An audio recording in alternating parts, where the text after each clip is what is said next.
लोग अभी श्रद्धा और आफताब के मामले में ही उलझे थे और ये देख रहे थे कि कैसे कुछ लोग इस जघन्य हत्याकांड को सही ठहरा रहे हैं।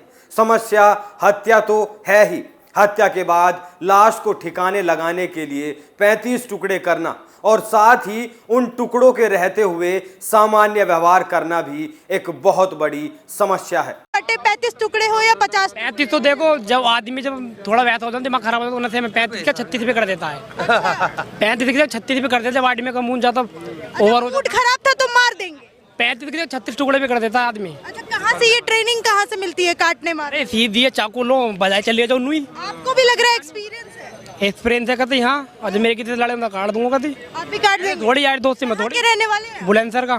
बुलंदशहर का। नाम क्या है आपका? राशिद खान। राशिद खान जी, आप कह रहे हैं कि आपके साथ भी कोई ऐसा करेगा आप काट के रखेंगे? मैं तो थोड़ी कोई मारेगा, जबरदस्ती थोड़ी मारेगा। जब मैं कितनी लड़ाई वड़ाई होगी जब भी तो मारूंगा मैं भी। तो आफ्ताब ने सही किया श्रद्धा को काट? गलती होगी, सही कराऊंगा, 35 टुकड़े कर दूंगा आराम से, ज्यादा नहीं है 35 कर दूंगे। कर दिए होंगे। कैसा लगा ये सुन के? कैसा लग रहा है कि किसी के 35 टुकड़े किए जाए? गलती होगी दोनों की, और क्या। अच्छा, दोनों की गलती है? जिसने मारा तो जिंदा है, एक तो चली गई। कोई ना देख तो चली गई, वो भी चला जाएगी तो जिंदा, उसे भी साल 2 साल में खाती।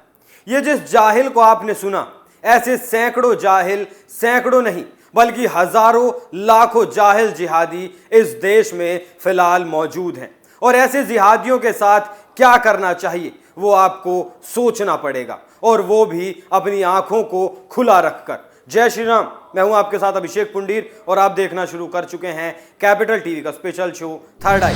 आफ्ताब ने जो किया था वो दुर्दांत अपराधी ही कर सकता है, जिसे हिंदुओं के अस्तित्व से पूरी तरह से घृणा हो।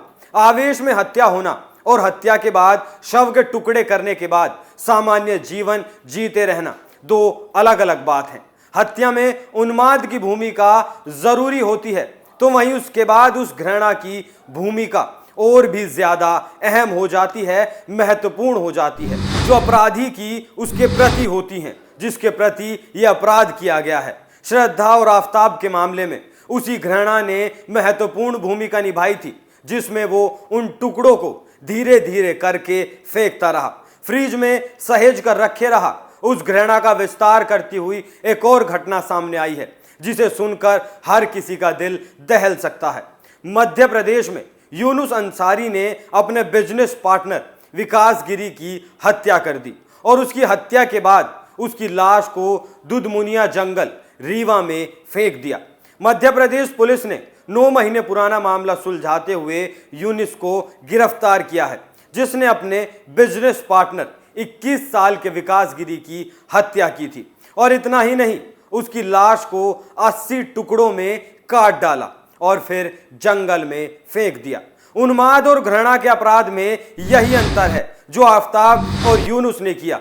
एक ने श्रद्धा की हत्या कर 35 टुकड़े किए और उसके बाद उसके टुकड़ों को धीरे धीरे मिटाता रहा, और यूनुस ने विकास गिरी की हत्या की और पूरे 9 महीने तक वो उस हत्या पर चुप्पी साधे रहा। घृणा क्षणिक उन्माद से कहीं गहरा कारक होती है किसी भी अपराध का। पुलिस के अनुसार चुइया गांव का 21 साल का विकास गिरी 2021 में लापता हुआ था। वो वन विभाग में पौधारोपण कार्यक्रम में ठेकेदार था। जब वो नहीं मिला तो उसके पिता ने पुलिस में गुमशुदा की रिपोर्ट दर्ज करा दी, मगर उसके बाद भी उनके बेटे का पता नहीं चल सका। मगर पुलिस के अनुसार फरवरी में कुछ चरवाहों को दुधमुनिया जंगल में शरीर के टुकड़े और आधार कार्ड के कुछ हिस्से मिले, तो उन्होंने पुलिस को सूचित किया। पुलिस 5 फरवरी को जंगल गई और वहां से उसकी लाश के 80 टुकड़े बरामद किए। लेकिन हत्या के कारण क्या रहे होंगे?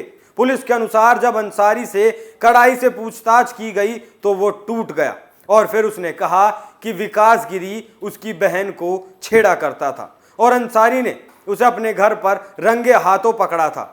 फिर उसने और सिरताज ने मिलकर उस पर एक रोड से हमला किया और वो मौके पर ही मर गया। हालांकि मीडिया के अनुसार विकास गिरी और यूनुस की बहन एक कथित रूप से एक दूसरे से प्यार करते थे और यूनुस इससे गुस्सा था। अर्थात एक मुस्लिम को अपनी बहन का हिंदू प्रेमी बर्दाश्त है ही नहीं, इसलिए उसने विकास गिरी की हत्या कर दी। उसके बाद उन्होंने उसकी लाश के 80 टुकड़े किए और उन्हें जंगल में फेंक दिया। यहां सोचने और समझने वाली बात यह है कि मरना हिंदू को ही है, वो लड़की हो या फिर लड़का। मुस्लिम से जो प्यार करेगा वो मरेगा। ये लोग बस प्यार का प्रपंच रचते हैं, इससे ज्यादा कुछ भी नहीं। क्या यही मिसाल है प्यार की?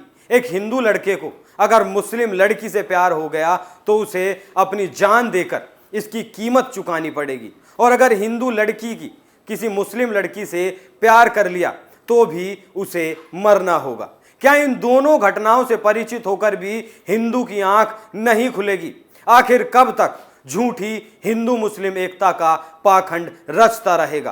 पुलिस ने यूनुस अंसारी को आईपीसी की धारा 302 के तहत हिरासत में लिया है। ये बात ही अपने आप में परेशान करने के लिए काफी है कि कैसे कोई हत्या करके इतने महीनों तक सामान्य बना रह सकता है। उन्माद में की गई हत्या में देखा गया कि लोगों ने हत्या की और सिर लेकर पुलिस के पास पहुंच गए, जैसा हाल ही में कई घटनाओं के मामले सामने आए हैं। लेकिन सोच समझकर किया गया आपराधिक मानसिकता के साथ कत्ल, कि जिसमें मारे जाने वाले व्यक्ति के अस्तित्व तक से इतनी घृणा हो कि उसकी हत्या का कोई अफसोस ही ना हो, और उसकी हत्या के बाद कई महीनों बाद भी कातिल आराम से सामान्य जीवन जीता रहे, यह हद से ज्यादा परेशान करने वाला मामला है। आफताब ने जो श्रद्धा के साथ किया वही यूनुस ने विकास के साथ किया। यदि यूनुस को यह संदेह था भी कि उसकी बहन के साथ विकास कुछ गलत हरकत कर रहा है तो उसके लिए कानून है। यही काम अगर कोई हिंदू करता तो उस पर यह आरोप लगाया जाता कि हिंदू समाज खाप पंचायतों जैसी मानसिकता को कब छोड़ेगा, या फिर कानून नहीं था क्या? लेकिन यूनुस अंसारी द्वारा की गई इतनी जघन्य घटना के बाद भी इस पर बहस नहीं होगी कि आखिर ये कैसी मानसिकता है जो ये कहती है कि काट दो। इसी संबंध में ट्विटर पर एक वीडियो बहुत तेजी से फैला। आम आदमी को देखा जा सकता है जिसमें वो कहता है कि करना ही क्या है, टुकड़े ही तो करने हैं। आखिर यह मानसिकता कहां से आती है कि जिसमें कानून का डर ना हो, किसी को काटते वक्त कोई भी डर ना हो, किसी को मारते समय यह विचार तक ना हो कि मरने वाले का भी अपना परिवार है, अपने सपने हैं। दुर्भाग्य की बात यही है कि एक और आफताब और यूनुस जैसे लोग जो कत्ल करने के बाद टुकड़े टुकड़े करने लाश जंगलों में फेंकते हैं, और दूसरी ओर उन्हें सही ठहराने वाले और उन पर चुप्पी साधने वाले लोग भी यहां मौजूद हैं। देखना होगा कि यूनुस अंसारी द्वारा विकास गिरी की हत्या सेकुलर विमर्श का कितना हिस्सा बनती है। विकास की हत्या पर सेकुलर कहा जाने वाला मीडिया चुप्पी साध लेगा, खबर भी नहीं दिखाएगा, और अगर दिखा भी दी तो उसका मतलब ही बदल दिया जाएगा, जैसे आफताब के केस में हो रहा है। कुछ मीडिया संस्थान इस जाहिल को मानसिक रूप से बीमार बताने में लगे हैं, जिससे वो मामूली सजा पाकर फिर से हिंदू लड़कियों की जिंदगी से खेलने के लिए बाहर आ सकता है। आप इस घटना पर क्या राय रखते हैं, हमें कमेंट करके जरूर बताएं। थर्ड आई में आज के लिए इतना ही। कल फिर मुलाकात होगी एक नए मुद्दे के साथ। तब तक बने रहिए कैपिटल टीवी के साथ। नमस्कार।